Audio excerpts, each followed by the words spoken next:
finalzinho do capítulo 3, dos versos 22 a 31. Outro testemunho de João Batista e também a relação de Jesus com esse mundo. Como viveu Jesus aqui nesse mundo, como ele agiu, as reações dele, o cumprimento da missão. Ele foi forasteiro nesse mundo também, assim como os patriarcas, assim como Paulo, e aqui vai focar nisso também. Nós temos esse exemplo, estamos nesse mundo como forasteiros também. A gente não pode esquecer, não é? O desejo, sempre a gente tem que lembrar, Maranata, ora vem Senhor Jesus, Maranata, Maranata, porque a gente é feliz com Cristo, todas essas bênçãos que vimos hoje no catecismo, a adoção, a justificação, a fé, a esperança, isso tudo é realidade e nós somos felizes nessa terra. No entanto, somos peregrinos, nem tudo vai bem. São tantos desafios nessa vida, que é pela fé que a gente vive, a gente deseja que Cristo venha. E ele enfrentou esse mundo com autoridade, com humilhação, com graça. Como foi que Jesus enfrentou esse mundo? Ele nos ensina a enfrentar também. E João Batista, como João Batista enfrentou esse mundo também? Vamos dar uma olhadinha para que a gente possa saber como se comportar enquanto o Senhor não vem. Vamos lá, João 3, 22 até o final, que é o 36. Depois disto, foi Jesus com seus discípulos para a terra da Judéia. Ali permaneceu com eles e batizava. Ora, João estava também batizando em Enom, perto de Silim, porque havia ali muitas águas, e para lá concorria o povo e era batizado. Pois João ainda não tinha sido encarcerado. Ora, entre os discípulos de João e um judeu suscitou-se uma contenda com respeito à purificação. E foram ter com João e lhe disseram: Mestre, aquele que estava contigo além do Jordão, do qual tens dado testemunho, está batizando, e todos lhe saem ao encontro. Respondeu João: o homem não pode receber estas coisas, ou melhor, receber coisa alguma, se do céu não lhe for dada. Vós mesmos sois testemunhas de que vos disse: eu não sou o Cristo, mas fui enviado como seu precursor. O que tem a noiva é o noivo, o amigo do noivo está presente e o ouve muito se regozija por causa da voz do noivo. Pois esta alegria já se cumpriu em mim, convém que ele cresça e que eu diminua. Quem vem das alturas certamente está acima de todos. Quem vem da terra é terreno e fala da terra. Quem veio do céu está acima de todos e testifica o que tem visto e ouvido, contudo ninguém aceita o seu testemunho. Quem, todavia, lhe aceita o testemunho por sua vez, certifica que Deus é verdadeiro, pois o enviado de Deus fala as palavras dele, porque Deus não dá o Espírito por medida. O Pai ama ao Filho, e todas as coisas tem confiado às suas mãos. Por isso, quem crê no Filho tem a vida eterna. O que todavia se mantém rebelde contra o Filho não verá a vida, mas sobre ele permanece a ira de Deus. Aplica a tua palavra em nossos corações, oramos em nome de Jesus, amém. Verso 22, vamos dar uma olhadinha. Verso 22, 23, 24, inicialmente. Nós vemos aí que Jesus, depois disso, quer dizer, depois de ter falado com Nicodemos à noite, interessante que esse texto de Nicodemos é o primeiro sermão de Jesus. Ele conversa ali com Nicodemos, primeiro sermão registrado. A gente observa, os estudiosos observam que assim eram os sermões de Jesus. Muitas vezes, a partir de uma pergunta de alguém, a partir de uma necessidade, ele ensinava, ele tinha compaixão. E era Jerusalém. Depois disso, Jesus vai para o interior.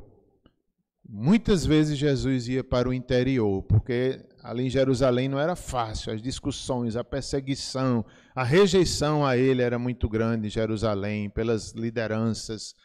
Muitas vezes ele foi, mas não era fácil ali estar em Jerusalém.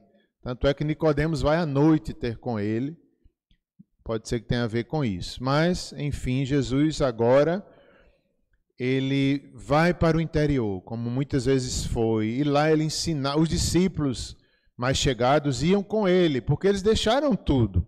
A multidão não podia ir, cada um tinha seus negócios, tinha suas tarefas, mas aqueles que estavam seguindo, os apóstolos, aqueles discípulos mais chegados, que Jesus estava preparando para serem os líderes da igreja, iam com ele. E ali Jesus discipulava, ensinava, os confrontava, restaurava, dava autoridade. Então Jesus vai, depois dessas coisas, com seus discípulos para a terra da Judéia. Interessante que era o lugar onde João muitas vezes também agiu, na Judéia. E a gente vê aqui como se fosse não, na verdade era dois ministérios, um terminando e outro começando. Jesus estava ali no seu ministério público, de certa forma ainda iniciando, não é? E João estava terminando.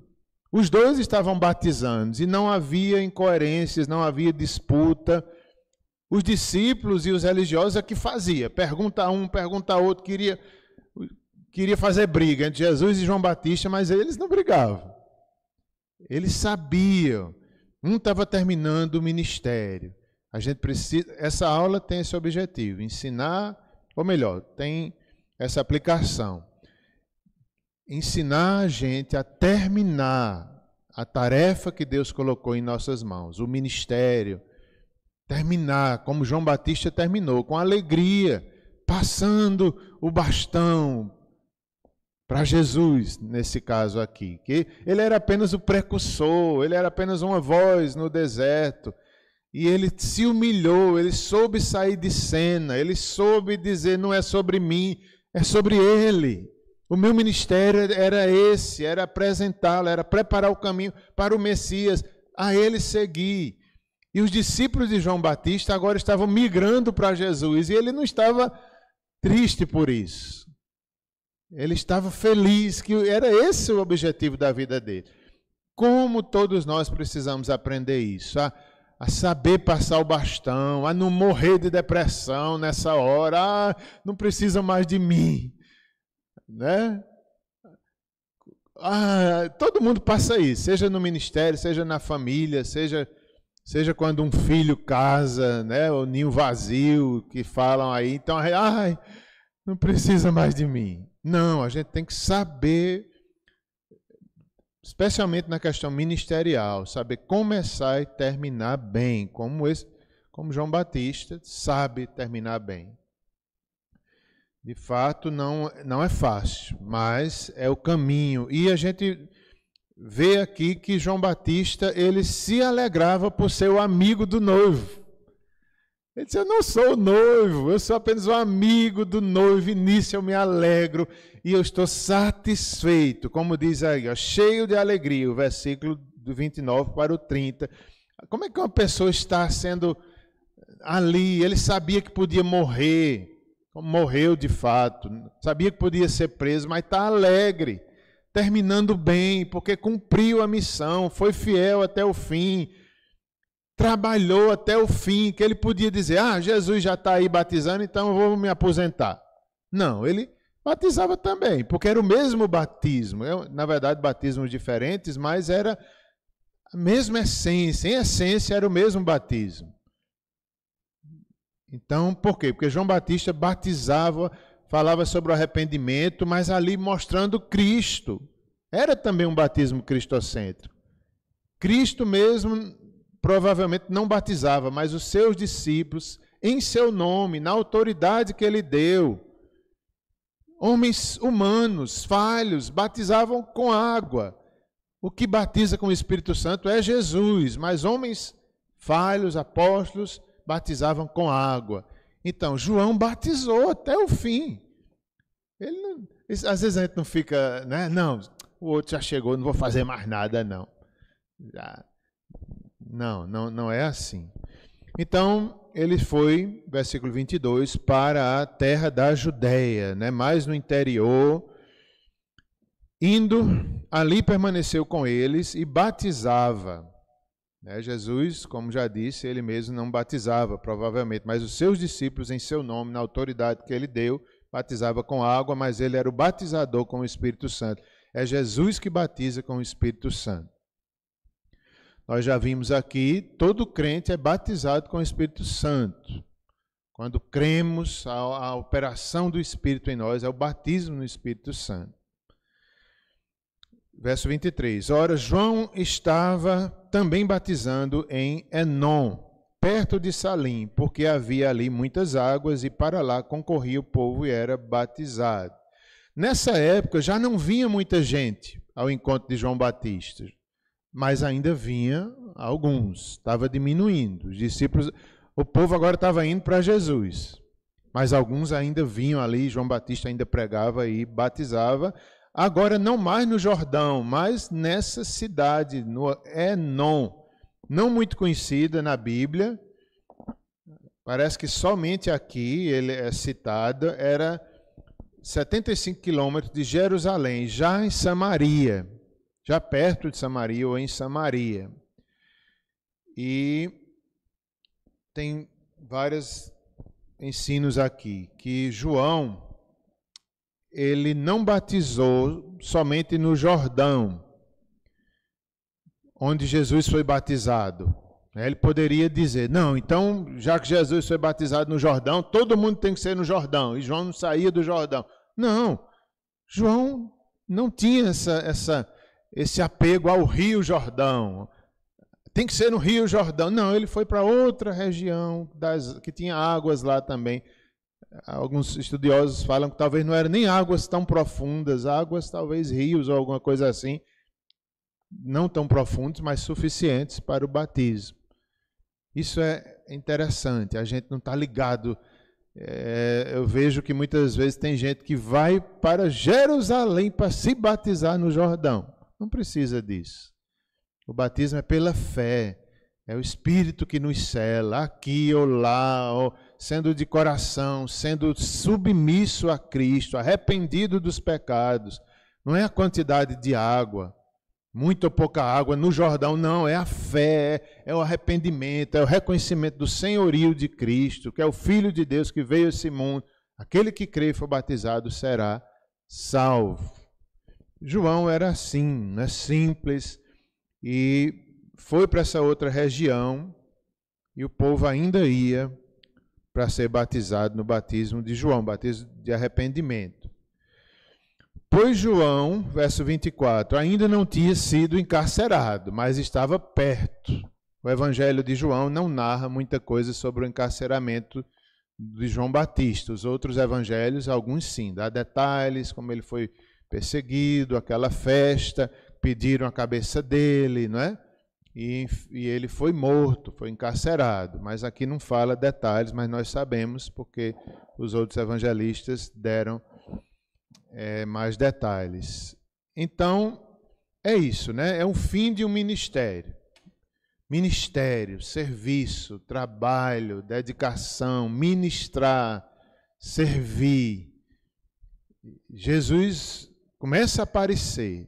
Daqui para frente, os versículos vai falar mais de Jesus, especialmente no final.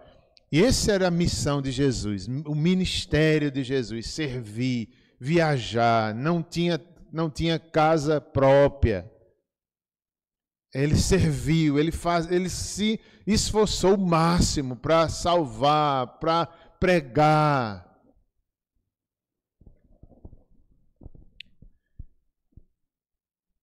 É interessante a gente saber terminar o ministério, como João, aqui perto de ser encarcerado, né? Então, eu quero citar aqui o testemunho de pastor Saião, que eu ouvi um dia desse, eu fiquei impressionado. A gente tem que saber terminar o ministério. O pastor Saião talvez esteja no final do ministério, ninguém sabe, mas pelo que ele disse, ele falou assim, ele disse, irmãos, eu estou enfermo. Isso nas redes sociais dele, com maior tranquilidade. Irmãos, eu estou enfermo. Eu não posso aceitar os convites que recebo para pregar, para ministrar. Eu peço que vocês me entendam. Aí ele conta detalhes da sua saúde, que depois da Covid que ele teve, nunca mais ele foi o mesmo. Ele tem muitas enfermidades. Ele diz, eu sinto dores 24 horas por dia. Aí sai narrando ali de forma simples, mas você nota que ele está satisfeito em Deus, ele não está reclamando, ele não está... Não, ele está explicando. Ele chega a dizer quase isso, eu estou nos meus últimos momentos de ministério e talvez até de vida. Eu achei muito lindo a forma que ele sabe se colocar. E ele pede no final, ele diz, irmãos, não me abracem, não me apertem a mão, porque dói. Porque dói. Eu digo, meu Deus do céu. E ele continua, não é, postando. Cada coisa que ele posta é o tipo de coisa que eu gosto. Parece que ele tem um filho autista. Eu não li o texto essa semana, mas ele postou mostrando como foi difícil criar esse menino, como ele diziam que o menino não ia aprender, mas que ele, como pai ali, ensinou o menino hoje para... O menino não, o homem, né? Superou certamente com muita dificuldade, mas parece que fala 3 idiomas hoje. Não podia aprender nada. Então, ele mostrando o pai ali, que é tão bonito isso. Saber o ministério que Deus colocou nas nossas mãos, a gente cumprir até o fim. Na nossa família, é um desafio, é um problema, vamos até o fim. E outras coisas que ele posta. Postou também uma moça e um rapaz. Tudo dele é assim, é mostrando superação, mas com contentamento. Acho que era uma outra moça autista lá da igreja dele, ele dizendo quando ela procurou ele, e eles foram conversando, e a moça depois superou também, escreveu, recebeu o evangelho, escreveu um livro e botou à disposição. E ele dizendo, eu gosto de gente assim. Isso é maravilhoso, gente que sabe servir ali com humilhação, com dedicação, não tem outro interesse na igreja de Cristo. Então, ministério é isso, né? Deus, todos nós temos ministério. Alguém pode pensar e dizer, eu não tenho ministério. Tem. Todos nós temos ministérios. Na igreja, todos têm dons espirituais. Todos nós somos chamados ao ministério da reconciliação. Através de Cristo, nós vamos reconciliar o mundo com Deus. Isso é para todos nós. Não tem um crente que diga, eu não tenho ministério, eu não tenho dom. Tem. Ministrar, servir. Como João Batista dá o seu último testemunho, e Jesus também. Fiel, com honra. Saber envelhecer bem, é outra questão que eu não vou falar aqui, mas o Salmo 71 fala sobre isso. Saber envelhecer bem. Davi, eu acho que é Davi, lá no Salmo 71, ele pede isso a Deus. Senhor, que eu possa até o fim ser fiel, que eu possa narrar essa geração, as tuas obras. Me ajuda para narrar essa geração, a geração dele, as tuas obras, o teu poder. E ele fez isso, até o fim da vida. E não é fácil envelhecer. Davi é bem realista, ele diz os problemas, ele diz as dificuldades da vida, do envelhecimento, mas ele não está preso nisso. Ele não é alguém que se engana, dizendo que tudo está bem, que envelhecer é maravilhoso. Não, ele diz as lutas, mas ele está animado no Senhor, ele supera na força do Senhor, ele sabe começar, ele sabe terminar, não se iludindo, mas na força do Senhor.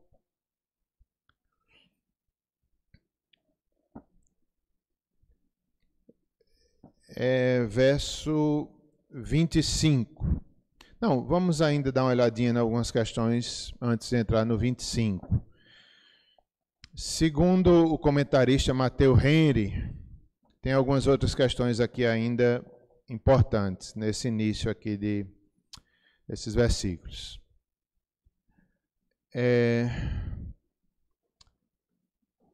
Jesus, no seu ministério público, viajou muito e mudou-se frequentemente. Uma boa parte da sua humilhação foi o fato dele não tinha morada certa. Nós sabemos que Jesus ele foi exaltado, né, na ressurreição, Páscoa. Teremos aqui o café da ressurreição. Então, é a exaltação de Cristo. Ele ressuscitou, ele recebeu um nome que está sobre todo o nome. O Pai o coroou. Mas antes disso, ele foi humilhado no seu nascimento, na sua vida aqui nessa terra, na sua peregrinação, nos tribunais, na vida. Não tinha nem casa certa, viajava muito. Faz parte da humilhação de Cristo. Depois vem a glória, depois vem o nome que está sobre tudo. Mas primeiro ele teve que se humilhar. Nós não podemos esquecer da humilhação de Cristo. Viajava muito, muito. Eu fico imaginando pastores como Hernandes Dias, que viaja. Eu só vejo... Um dia ele estava aqui em Campina Grande, agora na Consciência Cristã. No outro, Ronaldo Lidório também. Um dia estava aqui, outro dia estava em Manaus, outro dia estava no Espírito Santo, com o pastor Hernandes. Acho que na mesma semana estava no exterior. Eu digo, oh, meu Deus, ainda bem que Jesus não me chamou para isso, porque eu não, eu não queria não, viu? Jesus era assim, era de um lado para o outro, no interior, ia em Jerusalém, era perseguido, nas festas principalmente, às vezes tinha que ir de longe olhando, mas ninguém pegava Jesus, porque ainda não era a hora, mas na sua humanidade ele evitava ir. Ele não era aquele que dizia, eu sou Deus, eu sou o filho de Deus, então eu vou desafiar todos e ninguém vai me pegar. Não, ele respeitava as leis humanas, ele ficava de longe, ele não era atrevido nesse sentido. Como Satanás queria que ele fosse. Lança-te daqui de cima que os anjos vão te pegar, transforma essas pedras em pão. Jesus, não tentarás o Senhor teu Deus. Então, Jesus era humilhado até nisso, ele respeitava, ele obedeceu pai e mãe, ele respeitou as autoridades que estavam ameaçando ele. Ele não ia desafiar Jerusalém. Eu sou Deus, eu sou Jesus, vocês... Não, ele ficava ali como que não tivesse autoridade e tinha somente toda a autoridade. Que humilhação, hein? Que humilhação. Às vezes eu como já disse, né? Um ministério, imagina um ministério, ter que viajar. Jesus era assim. Não era de avião, não, era a pé muitas vezes. E às vezes, quando chegou na casa de Simão, não lavaram nem os pés dele, né? Nem os pés dele empoeirados lavavam. Quanta humilhação. Ministério público de Jesus. E o fato dele não ter moradia certa é impressionante também. Aqui no livro de João, né, ele venham, acho que é no início, alguns discípulos, venham ver onde Jesus morava. Alguns deles passavam o dia na casa de Jesus, em Cafarnaum. Daqui a pouco ele estava em outro lugar, daqui a pouco ele ia para Judeia, ia para outras regiões. Esse era o nosso Jesus, humilhado ali, obedecendo, cansado muitas vezes, cansado. Getsemane, ele está ali cansado, angustiado. Esse mundo mata os profetas e matou Jesus. Esse foi o trabalho que o Pai deu a ele. O Pai, ele vem do céu, como diz o texto na sequência. Ele vem do céu. Foi o Pai que deu essa missão ao Filho. O Pai colocou no Filho essa autoridade, essa função. Tudo é nele, a salvação depende dele. Ele controla o universo. Ele estava na criação, haja luz e houve luz. Porque o Pai lhe deu, o Pai e Cristo são um. Esse mistério da fé. Mas é assim porque ele aprove ao Pai. Nós adoramos ao Pai, nós adoramos ao Filho, nós adoramos ao Espírito. Nós podemos cantar. Hoje eu estava observando nos louvores, muitas das nossas músicas são para o Filho, o Jesus. Não me lembro qual foi que a gente cantou hoje. Ele, né, falando de Cristo. Ele é verdadeiramente aquilo que ele prometeu. Só que a gente tem que cantar ao Pai também. Mesmo cantando para o Filho, a gente está adorando ao Pai. O Pai nos amou antes da eternidade. A gente adora o Pai por meio do Filho. A gente pode adorar o Filho também, ele é digno, ele é divino. A gente pode adorar o Espírito também. Mas lembrando do Pai, o Pai também deve ser adorado. Nós temos um Pai celestial. Ele veio a esse mundo. Ele deu, são comentaristas, como eu já falei, ele diz assim, é uma frase dele. Ele deu muitos passos cansativos para fazer o bem às almas. Jesus deu muitos passos cansativos nesse mundo. Como a gente às vezes não quer dar um passo, né? Às vezes a gente não quer dar um passo para ajudar alguém, para servir alguém, para ministrar, para... Então, como é que a gente pode ter ministério se a gente não quer dar um passo? Jesus deu muitos passos cansativos para socorrer, para salvar, para pregar nas vilas, nas aldeias, no interior também. Estar no ministério todos nós estamos no ministério, né? Estar no ministério muitas vezes é provar as profundezas das lutas desse mundo. Você vê tanta coisa, você prova, não que você vá provar literalmente, mas você vê muita desgraça. Eu me lembrei, ontem a gente teve um treino de voleibol, que a gente está se preparando para o circuito. Se Deus permitir, eu irei, em Garanhuns. Aí ontem teve um treino. Aí quando eu cheguei no Polivalente, aí o professor, o treinador, tudo bem? Aí eu tive vontade de responder, como quem diz, se eu for responder, meu amigo, se eu for responder...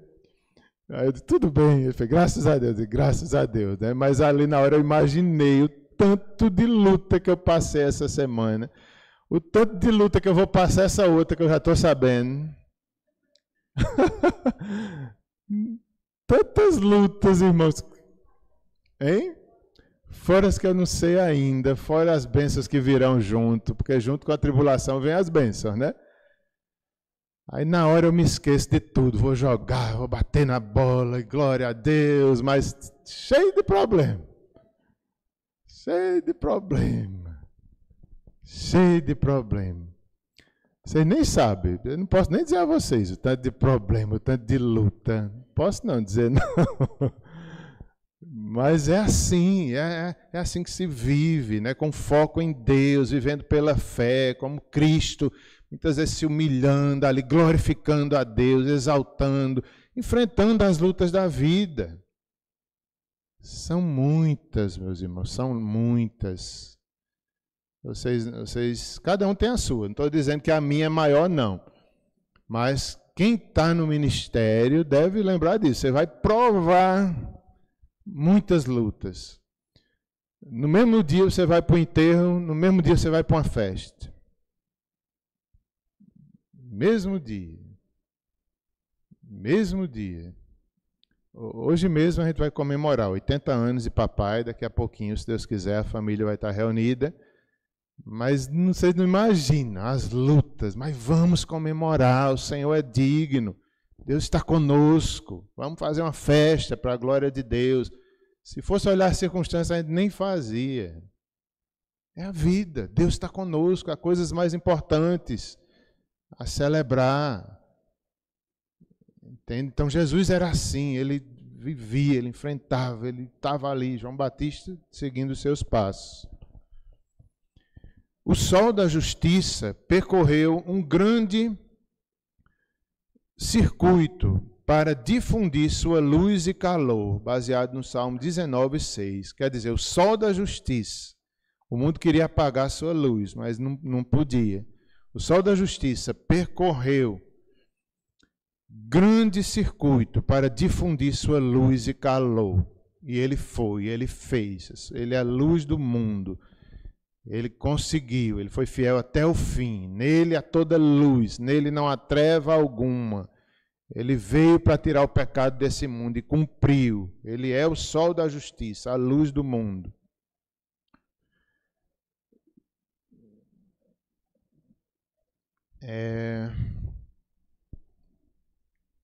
Cristo iniciou a pregação e o batismo antes que João interrompesse. O Matteo Henry diz assim: é um consolo para os homens úteis, quando estão deixando a cena, ver que estão surgindo aqueles que provavelmente irão ocupar seus lugares.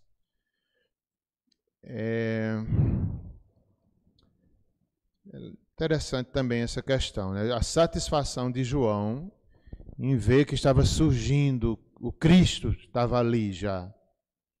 Aí ele faz uma aplicação que é muito útil e muito feliz para alguém que serve bem, quando está terminando o ministério, ver que tem substitutos, ver que tem líderes ali, que você pode descansar.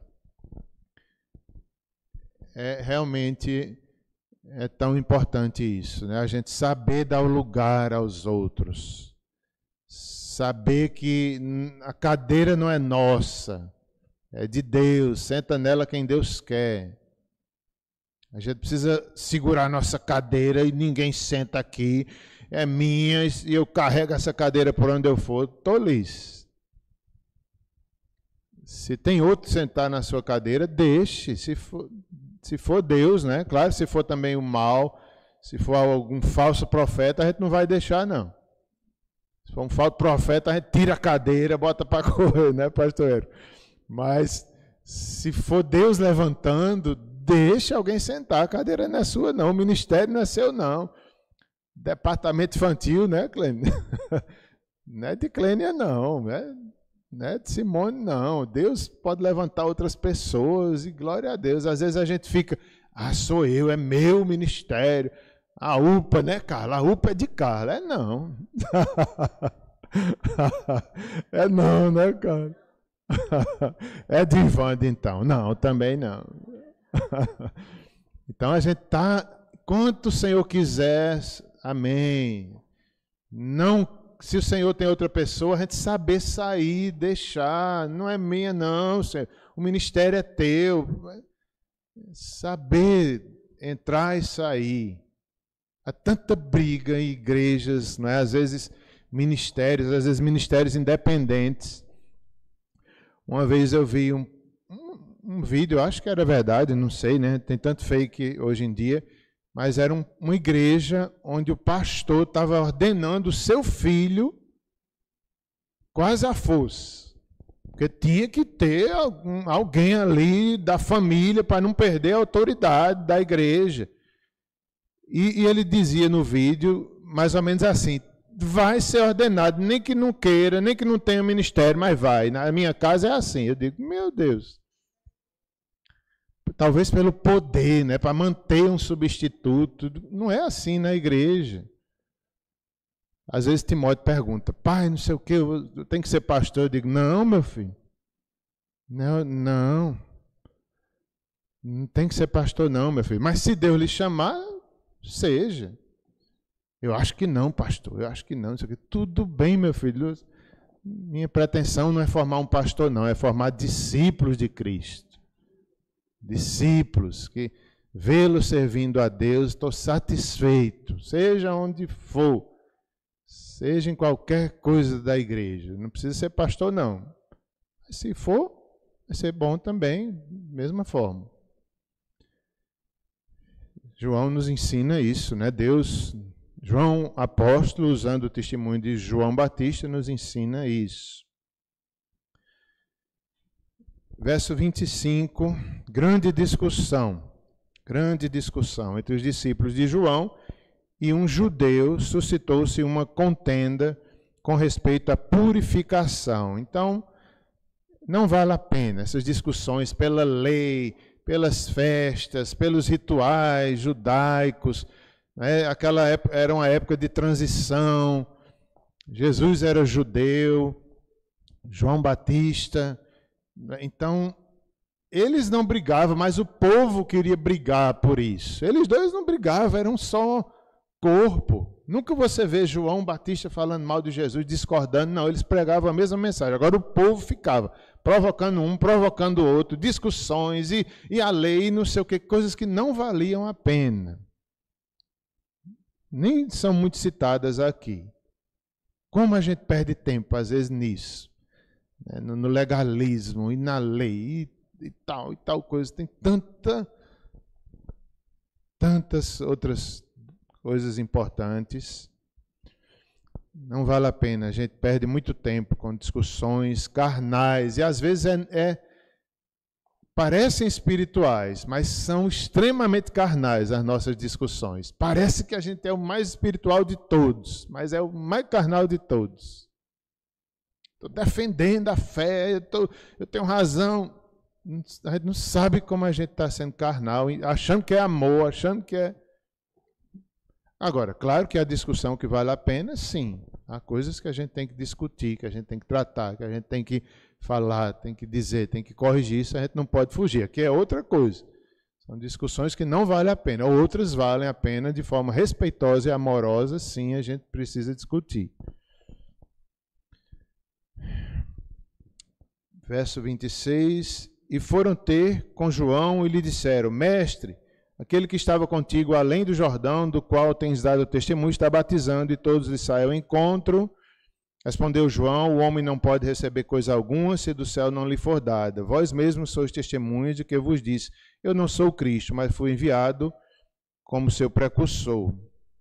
O que tem a noiva é o noivo, e o amigo do noivo está presente, o ouve e se regozija por causa da voz do noivo, pois esta alegria já se cumpriu em mim. Convém que ele cresça e que eu diminua. Então, verso 27, João está dizendo, ninguém pode receber coisa alguma se do céu não lhe for dada. Em outras palavras, o ministério de João era de Deus, vinha do céu. O ministério de Jesus também era do Pai, vinha do céu. Então, eles estavam unidos. Eram ministérios reconhecidos. Ninguém recebe nada se primeiramente do céu não for lhe dado. Nessa questão ministerial, e a gente pode pensar também até em oração. Nenhuma oração é respondida se do céu não vier a ordem, é de lá. É por isso que a gente olha para o céu. Também o batismo que Jesus ensinou a Nicodemos, ou melhor, o batismo não, o novo nascimento, vem do alto. A ordem do ministério vem do alto.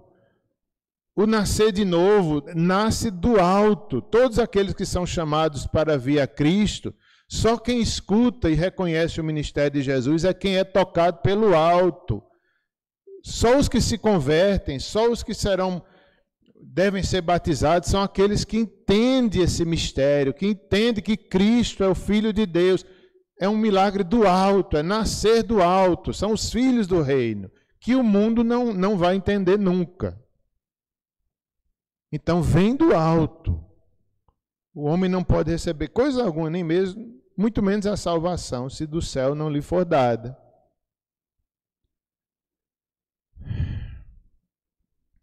Verso 28 mostra que João era submisso a Cristo, não aos fariseus. João tem essa submissão a Cristo, concorda, ama um só Espírito. Mas aos fariseus ele não estava submisso, obrigado a fazer os fariseus, as confusão que os fariseus se metiam, o legalismo. Não, ele estava submisso a Cristo, não aos fariseus. Verso 29. Todos que foram alcançados, ou seja, evangelizados por João, pertence a Jesus, não a João. João sabe recuar, ser humilde, dar glória ao Redentor. O noivo é Cristo. Ele não se ofende porque as multidões estavam ali começando a seguir Jesus. João era o amigo do noivo. E nisso ele se alegra por tudo que ele viu, tudo que ele serviu, valeu a pena. Valeu a pena o ministério de João. Ele está alegre, terminando alegre. Ele cumpriu. Essa é uma das recompensas de quem é obediente, de quem se humilha. Vai terminar feliz. Vai terminar ali porque buscou glória de Deus, não buscou glória humana no ministério. Então termina, tudo que viveu, tudo que serviu, valeu a pena. Ele alegra-se com a voz do esposo, do noivo. Ele se alegra com o ministério de Cristo. João cumpre a missão e sente-se realizado. Jesus, verso 30, Jesus sempre deve crescer, não os homens, não as denominações, não os missionários. Sempre louvor ao divino. Sempre a autonegação, sempre nos esconder atrás da glória do nosso Senhor. É assim que a gente termina bem. Nos esconder atrás da glória de Cristo, louvor, autonegação. Não é a denominação, não é os ministérios, não são os missionários que devem crescer, mas é a glória de Cristo. Até nas igrejas a gente tem que ter cuidado. Quem tem que ter glória é Cristo mesmo. Ontem eu passei numa igreja dessas que temos muitas na cidade, as quais eu oro e respeito e procuro ajudar, mas tem muitas coisas que às vezes a gente não concorda, né? Eu passei, estava uma gritarada e parece que estavam profetizando na hora. Eu entendi assim. Aí eu fiquei pensando como muitas vezes nesses cultos o povo vai pensando no profeta, tem que ter uma revelação, tem que ter. Aí o profeta é mais conhecido do que Jesus. Tem que ter uma profecia para mim, não pode. A glória é somente de Cristo, todos nós devemos estar submissos como João Batista, aí terminaremos felizes como ele terminou.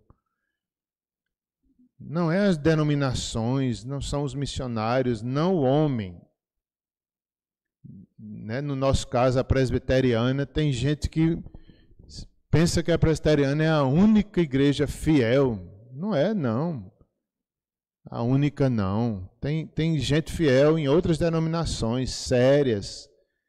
Tem povo de Deus que tem ministérios sérios e a gente deve respeitar, são nossos irmãos. Glória a Deus por nossa igreja, realmente tem sido uma bênção durante dezenas de anos. Deus nos conserve, mas temos que baixar nossa bola um pouquinho, não somos tão importantes. Cristo cresça, que a gente diminua. Agora, se Deus quiser nos usar como igreja presbiteriana por mais 300 anos, amém. Que seja. Graças a Deus pela nossa igreja. Eu acho que já falei isso uma vez. Outro dia, há muitos anos atrás, eu fui para Belo Horizonte e lá eu conheci um pastor batista, mas eu gostei tanto dele, fui tão edificado, que aí eu fiquei pensando comigo, eu digo, se eu for para Belo Horizonte, eu vou ser batista. Eu não tenho muito problema com isso, não. Se for um pastor sério, como o pastor Jeremias a gente tem aqui, né? Então, o tio ali, esqueci teu nome agora, meu Deus. Felipe, o tio de Felipe, pai de Mateuzinho. Hoje tem problema não. Glória a Deus, que pastor abençoado, pastor Jeremias, um pastor sério, batista. O corpo de Cristo é mais importante, né, Suzana? Suzana é batista, e eu dizendo isso aqui na frente dela, né, Suzana? Então, que bom, é o corpo de Cristo, que ele cresça. Mas, graças a Deus pela nossa igreja, tem muita bênção na nossa igreja, devemos continuar sendo fiéis e saber terminar bem.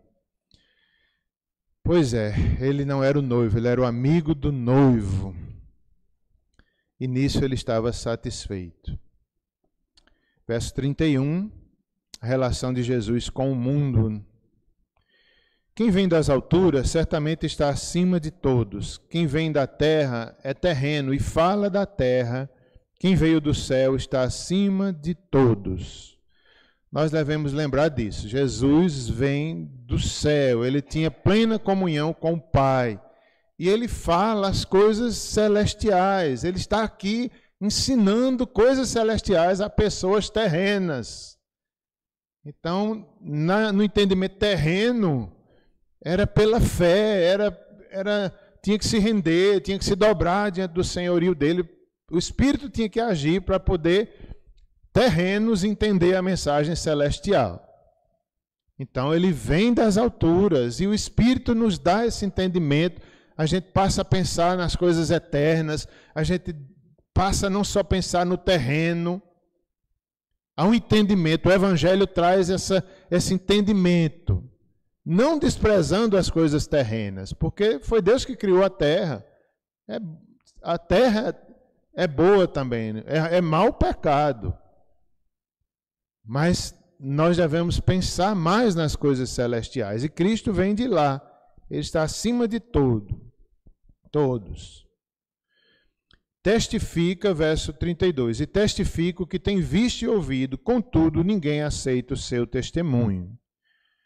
Certamente isso aqui é uma referência incluída aqui pelo João Apóstolo, de certa forma numa linguagem um pouco de hipérbole, um exagero, quando diz que ninguém aceita o seu testemunho. Ninguém aceita o seu testemunho. Claro que muitos aceitaram, muitos se converteram, mesmo naquela época, muitos foram batizados por Jesus. Mas aqui ele está se referindo porque muitos rejeitaram também. Muitos não davam ouvidos a João Batista, nem a Jesus. Então era como se fosse uma tristeza. Como é que esse povo não se arrepende? Como é que esse povo não se converte? Estão vendo os milagres, estão vendo aí o profeta, estão vendo o Messias e não se converte. Então era uma admiração. Como é que pode uma pessoa não se converter, ver os milagres de Jesus, ver ele pregando, ver ele ressuscitando, ver a glória de Deus? Não vê, não vê. A obra de novo nascimento, ela é espiritual, ela é interna nos nossos corações e o incrédulo não vê. Não vê. Mas Deus está restaurando esse mundo pela sua igreja. Depois ele vai restaurar os céus e a terra, mas ele está restaurando os nossos corações. O reino de Deus já chegou em nós. O incrédulo não vê. Como é que pode? Como é que pode não ver? Mas estão cegos. Se nós vimos, foi pela ação do Espírito. Foi do céu que a ordem veio, nos tocou e nos chamou. Se dependesse da gente, a gente ainda estava cego, duvidando. Por que a gente crê em Cristo? Por que a gente crê? Porque o Espírito agiu em nossas vidas. Senão a gente ficava duvidando. Não sei quem era que estava falando nesses dias, acho que foi Tiel, não sei, acho que sim. Que alguém duvidava, né, se o túmulo de Jesus era aquele mesmo, não foi Tiel que falou? Mas será que não foram no túmulo errado? Será que não foram visitar outro túmulo e disseram que ele ressuscitou? Não, por que a gente crê? Porque o Espírito age em nós, ele nos dá fé suficiente, é uma ação do céu, vem do céu, e a gente crê, e é verdade, e a gente recebe o Espírito, e a confirmação do Espírito, e é pela fé, senão a gente não cria mesmo. Como às vezes a gente passa por isso, todas essas perguntas, e Tiel pregando, e eu pensando, eu digo, pois eu era desse jeito, eu tinha todo tipo de dúvida. Será que é Jesus mesmo? Será que ele ressuscitou? Será que é a Bíblia? Tanta dúvida na minha cabeça tinha. Mas o Espírito confronta, ensina todas as coisas. Cristo se revela, porque vem do céu e a gente fica satisfeito. É verdade, não é um engano não. É convicção que o Espírito dá. E a gente pode celebrar a ressurreição com fé e certeza e plena convicção de fé, que é o Espírito que dá, porque vem do alto também. Verso 33. Quem, todavia, lhe aceita o testemunho, por sua vez, certifica que Deus é verdadeiro. Nós aceitamos, muitos aceitaram o testemunho de Jesus e é uma confirmação. Deus não mente, Deus é verdadeiro. Ele salva mesmo os pecadores. Verso 34, pois o enviado de Deus fala as palavras dele, porque Deus não dá o Espírito por medida. Há algumas possibilidades. Talvez uma referência a Jesus, que não recebeu o Espírito por medida, quando foi batizado ali, por João Batista, né? Veio o Espírito sobre ele em forma de pomba. Então Jesus recebeu o Espírito em plenitude, Jesus ali como homem, a preparação para seu ministério público. Por outro lado, alguns acreditam que significa o Espírito que Deus dá a toda a igreja. Todos nós temos o Espírito, todos nós somos batizados no Espírito. Ele dá o Espírito a toda a igreja, a quem entenda dessa forma também. Verso 35, o Pai ama ao Filho e todas as coisas tem confiado às suas mãos. Tá? Então o Pai ama Cristo e confiou toda a obra da salvação nas mãos do Filho. E nas cartas de Paulo, Paulo vai explicar muito bem isso. Ele vai dizer, todos os inimigos têm que se dobrar diante de Cristo, um por um. A história da redenção está sendo completada. Cristo já venceu na cruz, mas os inimigos vão caindo. Todo dia cai inimigo diante de Cristo. Ele já venceu, mas aqui nesse mundo vai se concretizando. Cada pessoa que se converte é uma vitória. Cada inimigo vencido. Até o último que vai ser a morte. Até o último dia, todos se sujeitarão a Cristo e Cristo ao Pai. Então foi o Pai que determinou assim. O Pai colocou em suas mãos o governo. Em Apocalipse a gente vê muito isso, né?